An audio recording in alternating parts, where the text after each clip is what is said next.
So Ravens flock, the difficult part is over, or the painful part, I should say, is over. At least we assume it's over. We'll see what happens after the bye, but we got this loss out of the way. It's a loss that we all knew was coming. Pretty like really nobody in the Ravens flock thought we had a chance here. This is another reason why I really wanted us to figure out a way to find a win in that Texans game, because I figured, well, the Texans have a major weakness with their offense, so maybe we could exploit that. Obviously, we didn't. They put up 44 on us, and at that point, I'm like, yeah, so we're definitely going 1-5, and that's where we're at now. Only real positive that I could take away from a game like this was the fact that we were able to not give up 40 plus points, but that's not so much a matter of the defense playing exceptionally well. It's more so a matter of simply the Rams offense playing very badly, which I didn't expect to happen. They had an off game for the, in my opinion, they had an off game last week versus the 49ers, where they also had a bunch of backups in. And I figured they would bounce back strongly against the Ravens. They actually did not. They also struggled a bit in this game, had some issues. Matthew Stafford and Devontae Adams, even though Devontae's still playing at a high level, him and Matthew have not really had a whole lot of chemistry this season. They've been off. In general, Matthew Stafford was off in the game. The Rams really didn't get a whole lot going, but it also felt like they weren't trying that hard to make a statement. They were just trying to get out with the win. But maybe they were trying to make a statement, right? Because there was a point in the game where they could have took the points and went for a field goal and went up to 20 points instead of 17, and they chose to go for it on fourth down. But either way, the Rams didn't have their best game. We could have taken advantage of it, which is not a scenario I thought we were even going to find ourselves in. But predictably, the coaching as well as the players, they weren't able to rise to the occasion without Lamar. It just is what it is. So I don't even know where to start. I get, well, to go back to the defense, like I said, I don't think they played exceptionally well. However, one thing that I was excited to see was they at least showed some sort of heart. They at least showed that they're trying to go out there and put up a fight. You've seen guys like John Jenkins make a play in this game where he got a strip sack and recovered it. You've seen Teddy Buchanan and Trenton Simpson had pretty nice days. You've seen a little bit, not a whole lot, but still, at the very least, they looked like they were playing with the sense of urgency. They still weren't really executing, and to me, that's more an issue of coaching and play calling, but nonetheless, they at the very least looked like they had a pulse, which if they had looked like this in the first 4 weeks of the season, we would have at least 3 or 4 wins, but it is what it is. As far as some injuries, unfortunately, Tavius Robinson, he broke his foot in this game. So, I mean, he's done for the year, which sucks because even though Tavius is not a big name, he's one of the players on the defense that I do like, just because even though I don't think he's the most talented, he is somebody who at times does still try to stay in the fight. Like in the Buffalo game in the playoffs a few months ago, he was in the early part of the game, he was one of the few defensive linemen trying to put up a fight and make some plays, and he got some key stops on some runs. But either way, his foot's broken, unfortunately. Hopefully it heals well, but we're not going to see him anytime soon. He's done for now. On the offensive side, again, without Lamar, it's just a dumpster fire, man. Like, Cooper Rush is out here just sticking up the place. They should have put Tyler Huntley in the whole game just to at least make it a bit more entertaining. Not to say Tyler Huntley is that much better than Cooper Rush, because Tyler Huntley also took a lot of sacks, and we still didn't look that effective as an offense when Tyler was out there. But at the very least, it would have been a lot more entertaining, of course, because Tyler is just more athletic. And when all else fails, which this offensive line failed, he was just able to just bail and run. Zay Flowers had arguably his worst game as a starter. It was very tough to see. It's a very bad break for him, unfortunately. He fumbled twice. Well, technically, one of those fumbles I think was attributed to Cooper, but in reality, that was Zay fumbled twice. It is what it is. Nothing really happened that was that eventful on offense outside of Derrick Henry. He had a really solid game, put up about a buck 20, and he averaged, I can't remember off the top of my head, but I believe he averaged somewhere around 4 or 5 yards a carry. He had about 23 or 24 attempts. And it was nice to see him just really get back into a groove.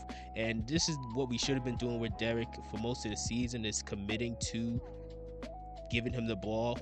But ironically, even in this game where they looked like they were trying to commit to giving him the ball, they inevitably stopped giving him the ball. Why? Because I don't know.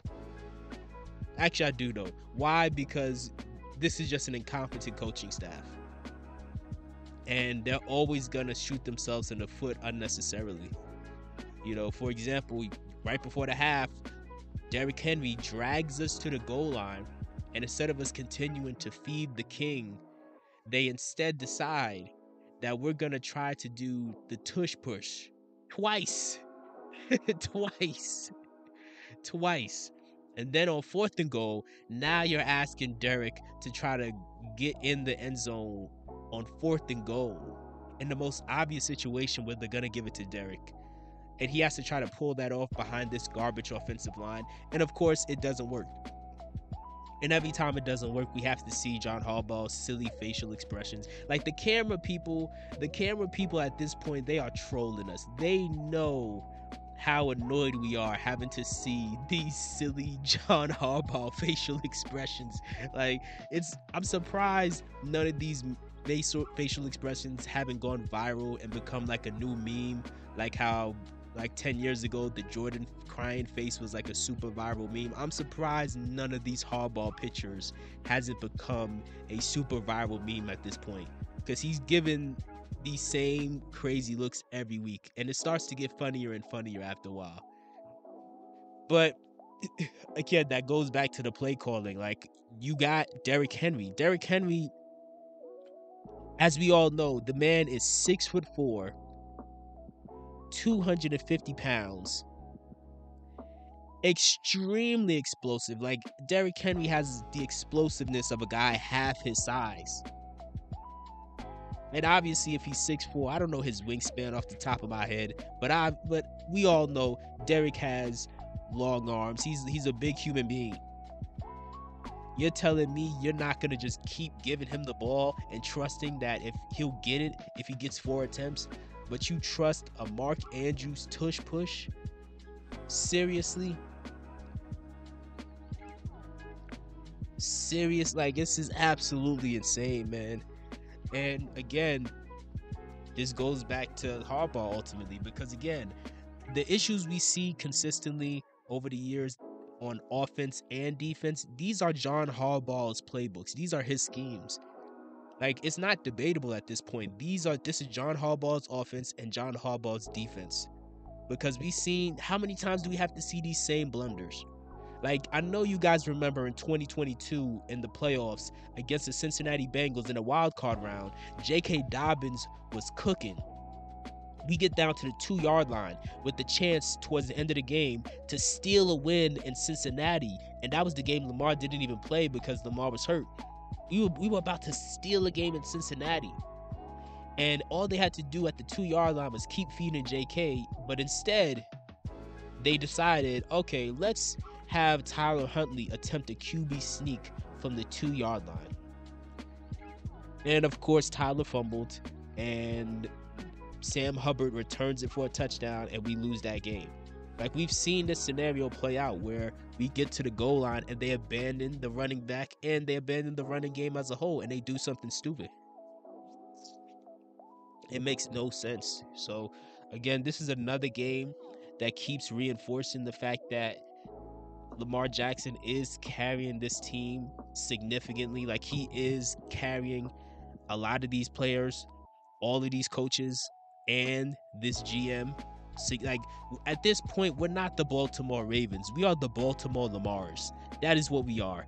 Not, and that's not. I'm not saying that because I want that to be the case. I want a well balanced team. Like I said back after the Super Bowl, I said, hey man, let's model ourselves after the Eagles because the Eagles have a well balanced team. But the Ravens really don't want that.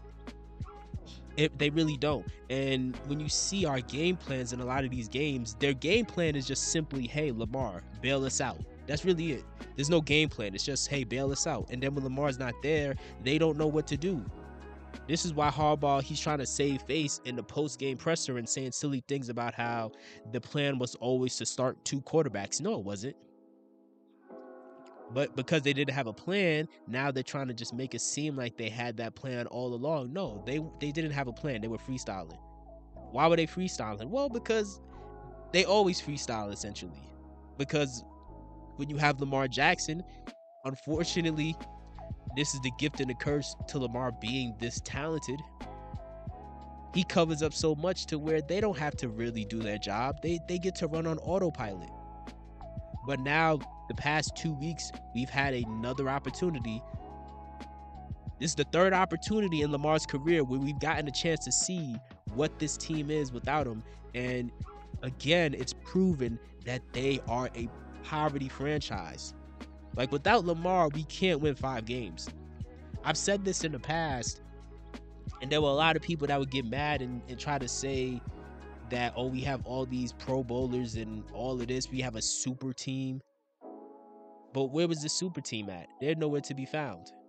And again, when Lamar doesn't play, our record is like, what, 3-11 or 4-11 or whatever. So that just goes back to the main point. Without Lamar, we can't win 5 games.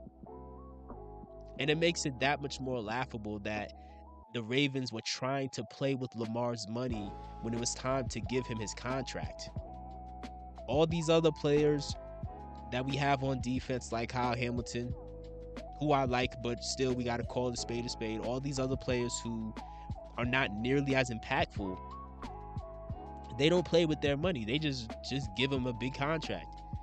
But in the case of the guy who's literally dragging you to greatness, you tried to not, like, we have to remember they tried at one point to not re-sign Lamar. It is what it is, man. Either way, we're 1-5, and as crazy as it sounds, we're technically not out of it.